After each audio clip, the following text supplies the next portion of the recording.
জবের টিক্কি বানাতে আমি এখানে নিয়েছি জবের আটা, নিয়েছি পেঁয়াজ কুচি, লঙ্কা কুচি, নিয়েছি লেবুর রস, নিয়েছি গ্রেট করা আদা, অরিগ্যানো, ভাঙা কাজু টুকরো, কিশমিশ আর নিয়েছি ঘরে তৈরি করা ছানা।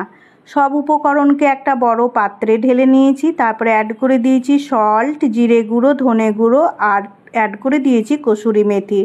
এবার হাতের সাহায্যে সব উপকরণকে ভালোভাবে মেখে আমি মুইঠার আকারে শেপ দিয়ে নিয়েছি। এখানে আপনারা চাইলে আপনাদের ইচ্ছে মতো শেপ দিতে পারবেন। এইভাবে আমি টিক্কিগুলোকে গড়ে নিয়েছি।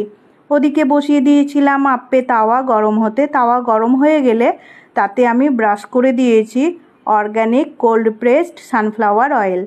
তারপরে আমি মুইঠাগুলোকে সুন্দর করে তাওয়ার উপরে সাজিয়ে দিলাম। এবার গোল গোল করে ঘুরিয়ে ঘুরিয়ে সব মুইঠাগুলোকে আমি শ্যালো ফ্রাই করে নিয়েছি।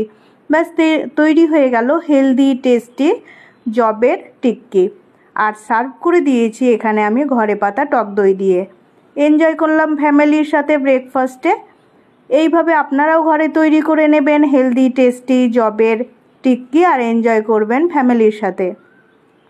আর আমার এই রেসিপি যদি আপনাদের ভালো লেগে থাকে তাহলে লাইক দেবেন, কমেন্ট করবেন আর শেয়ার করে দেবেন বন্ধুদের সাথে।